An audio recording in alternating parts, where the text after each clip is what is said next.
Ang programang ito ay may mga temang hindi angkop para sa mga trolls, haters at bashers. Patnubay ng may utak, kailangan.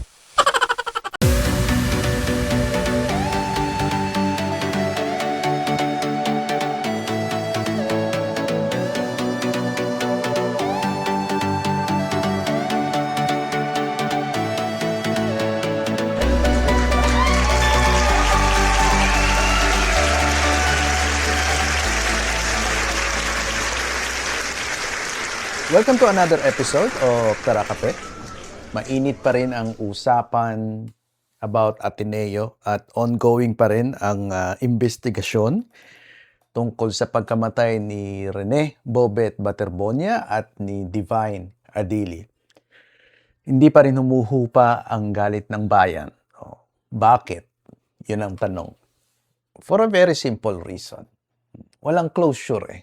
Walang umaako ng kasalanan, di ba?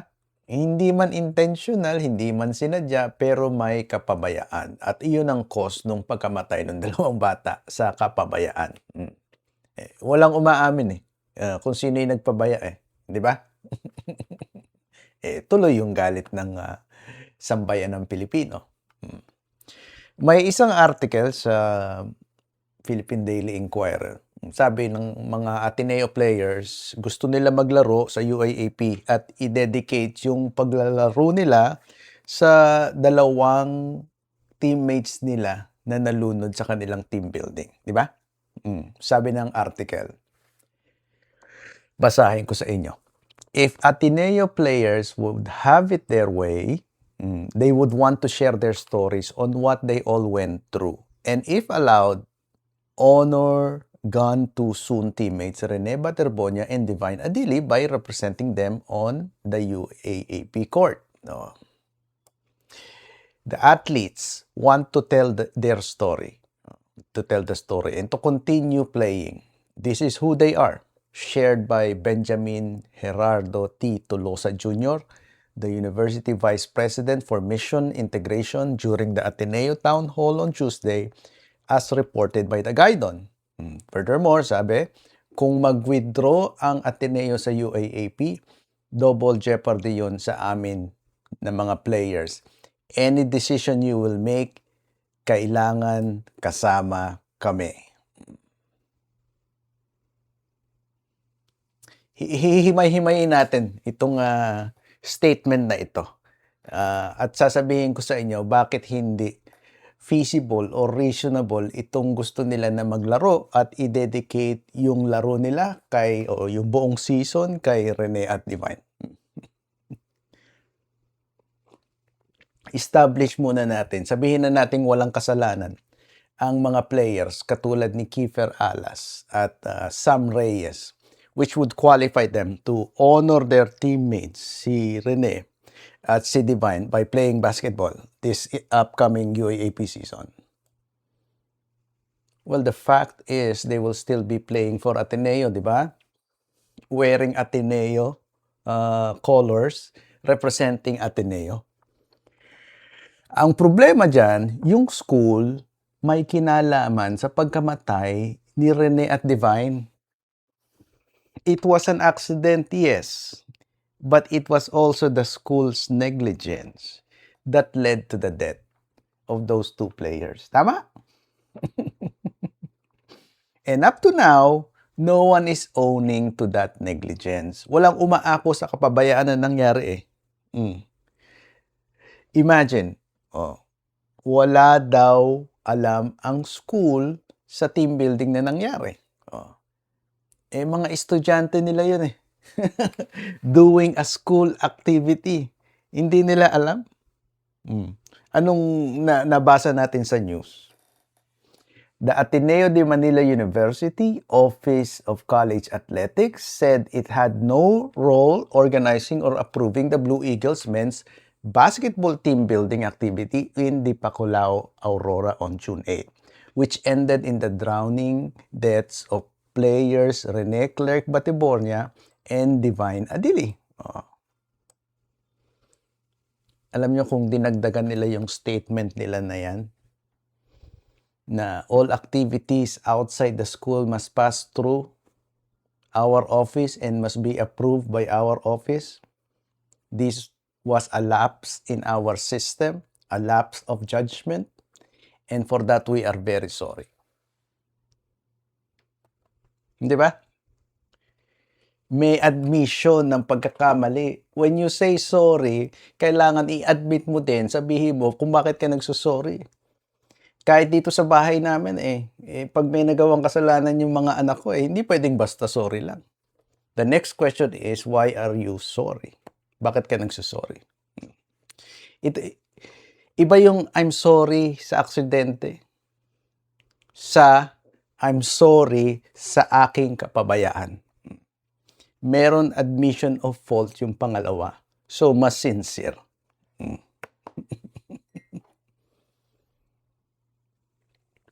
Alam ninyo, Ateneo can dedicate their UAAP season to Rene and Divine kung wala silang kinalaman whatsoever sa pagkamatay ng dalawa.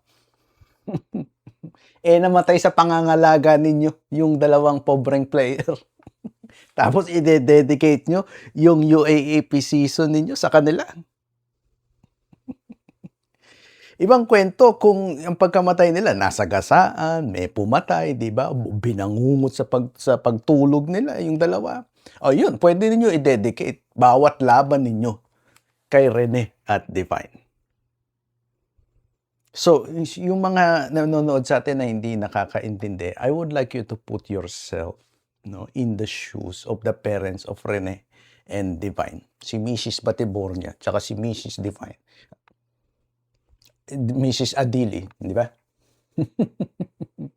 Kung wala kayong anak na atleta at hindi kayo makarelate, hindi naman kasi athlete yung anak ko then imagine a different scenario pero similar na makaka-relate kayo. Scenario na may kapabayaan at ito ang naging dahilan ng pagkamatay ng anak ninyo. Halimbawa, bibigyan ko kayo ng scenario na makaka-relate kayo. Hindi tungkol sa basketball. May kaibigan yung anak ninyo. Yung kaibigan niyang yan, hambog, kasero. Irresponsable yung batang yon. Lumabas isang gabi, yung anak ninyo kasama itong kaibigan niya na mayabang. Pasaheros yung anak ninyo sa kotse niya. Papauwi na sila from the party. Matindang party. Lasing yung kaibigan niyang hambog. Pero nag-drive pa rin, kasero. Bumangga sa puno. Nabuhay yung driver na kaibigan ng anak ninyo at namatay yung anak ninyo. Ito ang clincher. Sabi nung kaibigan ng anak mo na nabuhay, tita pa yung tawag sa'yo, tita, aksidente po ang nangyari. Kapag pwede na ulit ako mag-drive, gusto ko po i-dedicate yung driving ko sa anak ninyo. In fact, papalagyan ko ng sticker na pangalan ng anak ninyo yung kotse ko to honor him. Namatay ang anak mo. Imbis na aminin na nagpabaya siya. Sasabihin sa'yo, aksidente po ang nangyari. As the mother, will that make you feel better? Matutuwa ka o maiinsulto? Kung may kinalaman ka sa pagkamatay ng tao, with intent man o dahil sa iyong kapabayaan, the only things you can do would be to apologize sincerely, di ba? And try to compensate the family of your victim.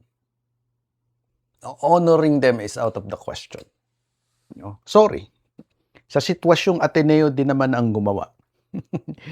Ateneo honoring those who died, hindi pwede. It's not Ateneo's place in this situation. Ngayon, sabi ni Kiefer Alas, di ba? At yung isang player, yung Salas, kung mag-withdraw ang Ateneo sa UAAP, double jeopardy daw. Sa aming mga players, sabi nila, any decision you will make, kailangan kasama kami. Tama. I agree with them. Nalunod yung teammates nila. Dalawa yon, malungkot. Tapos hindi pa sila makakapaglaro ng basketball. I agree with them. This is sad. And that's how big this mess is na ginawa ng Ateneo. That is how much damage Ateneo caused because of their negligence. If you ask me, hindi lang pamilya ni Rene and Divine ang dapat compensate ng Ateneo.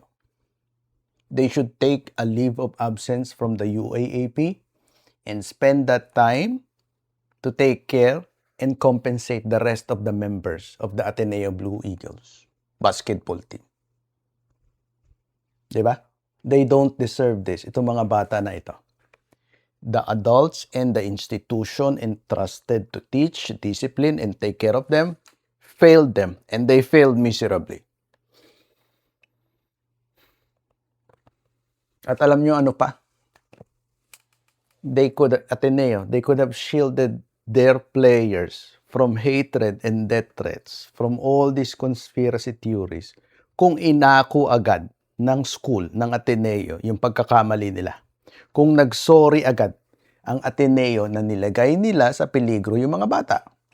Lahat ng mga bata, hindi lang yung dalawang namatay, kundi pati yung nakasurvive. Kung inako agad ng Ateneo yung pagkamatay ng dalawa at pagka-traumatize ng mga nakasurvive, hindi mapagbibintangan yung mga bata na kasabwat sila sa pagtatakip sa kung ano yung totoong nangyari. But Ateneo wouldn't do that. Kailangan pa magturuan, maghugas ng kamay, hayaan ang investigasyon ng gobyerno, antay ng demanda, imbis na umamin agad sa sariling pagkakamali at humingi ng tawad. Dahil if you will ask me, biktima din yung ibang teammates ni Rene at Divine. Hindi naman sila yung nag-organize ng team building di ba? Hindi naman sila yung nag-utos na lahat ng mga teammates nila dapat nasa tubig habang sila nasa pangpang. Diba? Mali talaga Oo. Dapat yung mga coach yung nandun sa tubig Di ba? Yung mga estudyante, yung mga bata, yung nandun sa sand, nasa pangpang. Di ba? Kayo na lang malunod kung gusto niyo. Yes! Total, matatanda na kayo of age. May decision na kayo Dahil walang mga matatanda na umaako sa nangyari, walang umaako ng responsibilidad sa mga trahedyang nangyari. Nadamay pati yung mga bata. Lumalabas pa ngayon na magkakasabwat yung mga bata na nag-survive at yung school sa pagtatakip sa kung ano ang tunay na nangyari doon sa dalawang pobreng nalunod. Yung Office of the Athletics activities nila. Yung statement, naghuhugas ng kamay, di ba?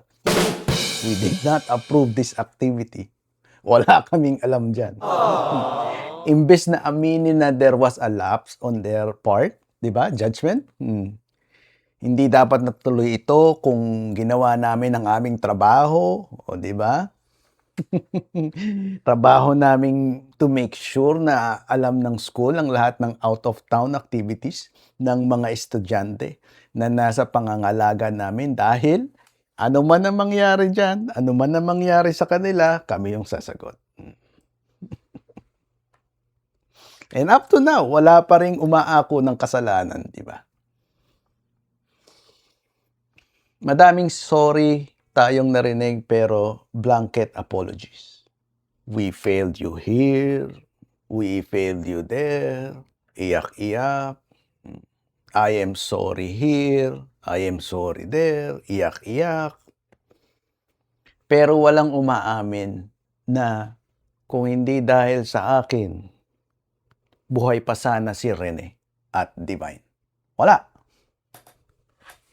Nagsosorry sila dun sa aksidente. Hindi sila nagsosorry sa kapabayaan nila. Next episode, I am going to argue ito naman, this is an unpopular opinion, no? Why you should take it easy on the players who survive. Oo, mga bata pa yan. Bakit biktima din sila ng kanilang school? Kung may natutunan, kung napagyaman ng inyong kaalaman, napaisip kayo, napagmuni-muni, pakiusap ko na i-share sa mga kaibigan ninyo na may programa na patas at makatarungan ang pagtalakay sa mga issue. Mag-like, share, subscribe para sa susunod na pagtawag ko, kayo ang una makakarinig ng Tara Kape.